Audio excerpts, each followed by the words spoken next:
Hello guys, good afternoon. চলে এসেছি দুপুরবেলায় একটা পাহাড়ের উপরে। এটা হচ্ছে তাইফ শহর। তোমাদের গোটা তাইফ শহরটা দেখাবো। তারা পাহাড়ের উপরে উঠছি আমি। এই সিঁড়ি বেয়ে উপরে উঠতে হবে, কিন্তু দেখতে হবে সম্পূর্ণ পাহাড়ের উপরে এই ঘরটা আছে। ঘরটা হচ্ছে তাইফ শহরের একটা পাহাড়ের উপরে।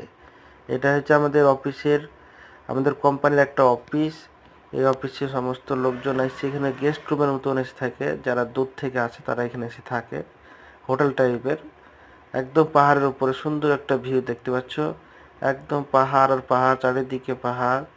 রাস্তাগুলো দেখো কত সুন্দর, উঁচু উঁচু পাহাড় দেখতে পাচ্ছ। এটা তাইফ শহর বন্ধুরা। ভিডিওটা সম্পূর্ণ দেখুন, আরও ভালো দেখার মতো একটা জায়গা আছে, আপনাদেরকে দেখাবো। আর আমি আছি একদম পাহাড়ের উপরে, দেখতে পাচ্ছ এখানে গেস্ট রুমে বসে থাকে সবাই। আর ভিডিওটা ভালো লাগলে আমার চ্যানেলটা একটু সাবস্ক্রাইব করে পাশে থাকুন। আর নতুন নতুন ভিডিও পেতে লাইক দিয়ে উৎসাহ করুন। দেখতে পাচ্ছ সুন্দর একটা পাহাড়, শুধু পাহাড়, পাহাড় ছাড়া কিছু নয়। তাই অনেক